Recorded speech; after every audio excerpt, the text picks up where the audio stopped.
Hey everyone, it's Steven with the PH at RipFan8. I'm doing this video tonight. I have a few cards I'm going to show in a bit, but I want to first talk on the topic of the video response that Jason MrFisherbike has put out to the community.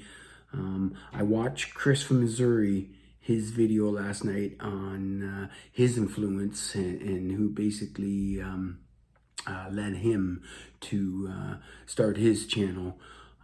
He spoke briefly of my drive into this community, how he spoke on behalf of our meeting in Strongsville, and how Mike at Canadian Cards was basically pushing me into doing this. It took a few months from that Strongsville weekend, which was in April, but here I am, like Chris had mentioned, and thank you, Chris. It was thank you for the shout out. I really truly appreciate it.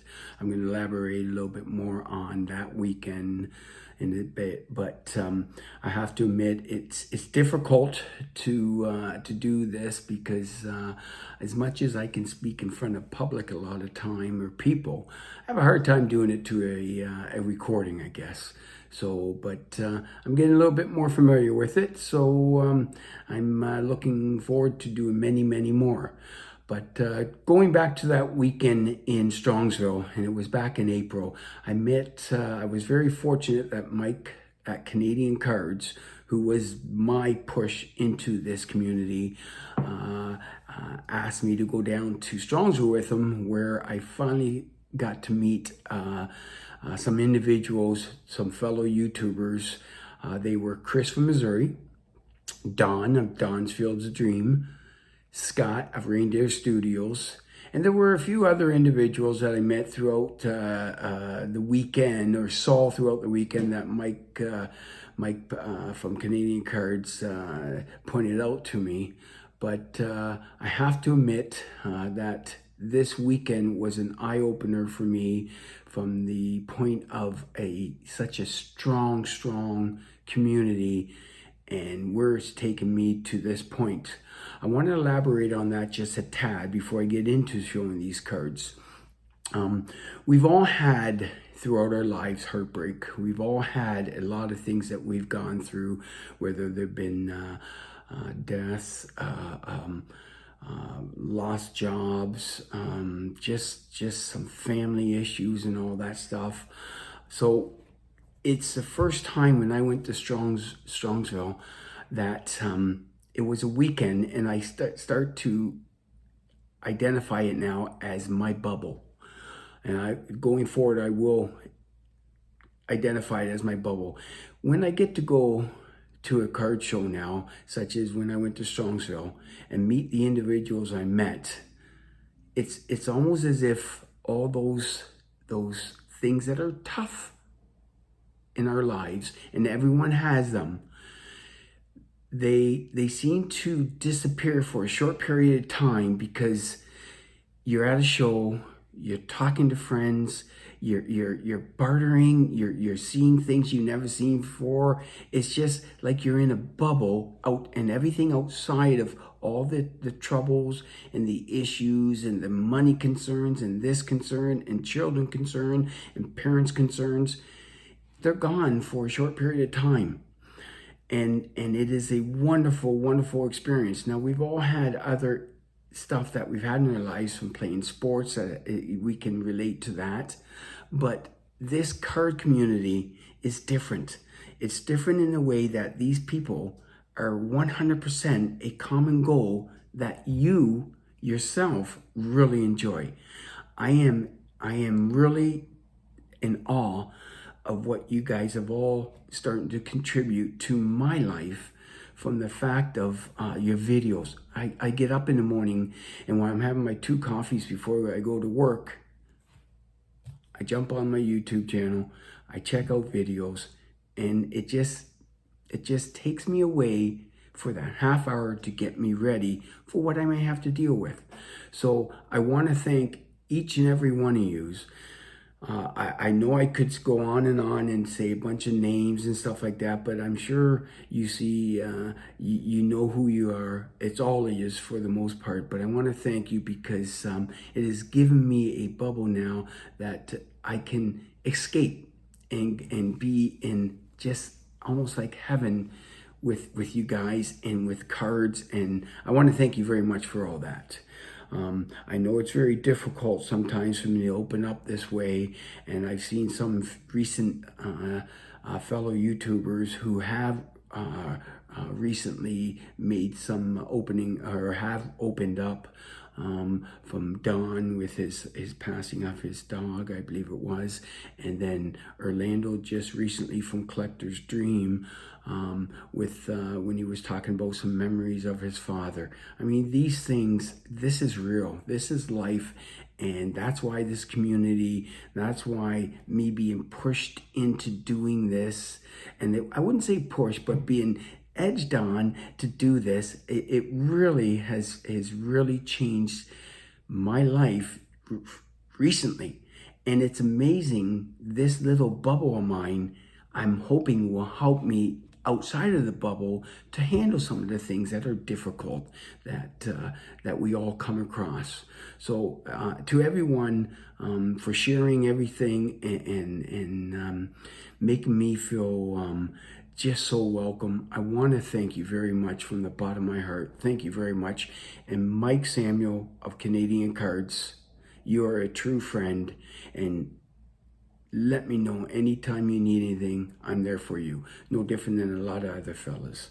Okay, so I'm gonna get past that because it's difficult to get a little emotional, and we all have. So I want to again thank you all. So I'm going to get into showing a few cards of some recent pickups I've done lately. I'm going to show a couple cards. First of all, I'm going to show you a Jackie run that I've started just recently, and it is the third one, I believe, for the most part, that I've gotten in my series. I've shown the 50 Bowman, I've shown the 53 tops, and it's raw, which I'm going to get graded, and I've shown the 55 earlier on, which was the first one I actually picked up. So recently I just picked up the 1954 tops Jackie, and it is an SGC3. It's not a bad looking card. It's centering's not bad, but I'm quite happy with it. Color's not bad. So for an SGC3, I'm pretty pleased with it. I picked that up a while back, probably a couple weeks ago. So, but this past weekend, I went to a show at, again, in where I'm from, just outside of Hamilton, Michelangelo's.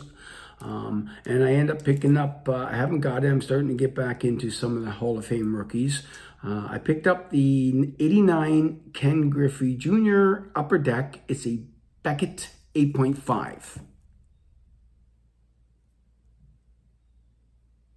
I apologize for the glare, guys. I'm still pretty trying to figure this thing out. But it's a fairly decent card. It's not a bad grade, and I'm quite pleased with it. A couple other things I picked up, and I'll show you a card from each. I picked up a 1973 Baseball Greats Hall of Fame, and they're almost like, they're not exhibit cards, but they're like a little bigger than cards, or they're like similar to postcards, but there's nothing on the back. But they're 1973 Baseball Greats Hall of Fame. I'll show you one. I pick up a set, and it was pretty decent price I got for this set, but I'll show you one of the cards out of it, which was the Ty Cobb. I think they're pretty sharp cards, and I got a really good price for the set. I think it was like 25 bucks for the whole set, and there might have been 20, 25 cards in there. So quite pleased with that. So as you know, I'm trying to get some of the older vintage stuff. This isn't much vintage, obviously, because it's from 73. But I like the old black and whites. They look pretty sharp. The other thing I got from this show was a 1978 Dover Publications. It was another, these are actually postcard, 78 Dover Publications, and the one I'm going to show you, I got the set, and it's like 20, 25 cards again, maybe a little bit more, 30, but it's the Babe Ruth. Now these are a little bigger ones than the other one I just showed, but these are actually postcards, and I think they're pretty neat. I mean, I like the old black and white stuff. I mean, they're not very old. They're only 78, but it's something that for a really good price. I got, like I said, the other one set I got for 25 bucks. This set I got for 25 bucks, and there's 25, 30 different cards or items in it, or postcards, stuff like that. And it was really, really interesting. So I'm going to basically finish this off with two things. First of all, I mentioned in many videos that there's not a lot of good opportunities to go to some really, really good vintage shows up here in Canada. Just an hour from Toronto I am, in Ontario. Most of the good shows are a few hour drive past the border. So in saying that, I'm going to, as of now, unless something changes, I have planned to go to the Philly show 2 weeks. That's the September 22nd, 23rd, 24th at just outside of Philly, I guess, at the Oaks, the Expo, Philadelphia Expo in the Oaks. I'm going there. I've already mentioned it to one individual, Sammy at Sammy Thunder. If anyone's going, please feel free to flip me a message on the channel. I'll try and get some more information from you. And I love to really meet up with a bunch of you guys. And even if it's for a quick drink in the afternoon, Saturday afternoon, I'm planning to go down the Friday morning and possibly come back Saturday night. I may stay Saturday night, I'm not sure, but chances are I'm coming back after the show. When it closes on Saturday, I'll take the 8-hour trip and come back. But I'm really, really looking excited to get there, and I really hope to see a lot of you guys down there, whoever's going. I really appreciate it. Again, I want to say, to close it out here, I want to say to everyone, and I just don't want to go through a bunch of names and stuff like that, but thank you. Thank you for all the messages. Thank you for welcoming me. The reception has been overwhelming. This community is a vital part of what I am going forward. And like my wife said recently, it's amazing. She says when she looks over and I'm at the kitchen table on my laptop with my earplugs in, and she looks over and she says all she sees is a smile. And that is the community that's doing that, and it is really needed. And I thank you very, very much from the bottom of my heart, and hopefully to touch base with all of you again. We'll talk soon, and I hope to see a lot of you guys in Philly. If you're not, please just flip me a message. If you're going, if you're not, flip me a message or something like that. Hey, let me know how it goes. Okay? Thank you very much, and talk soon. Thank you. Bye now.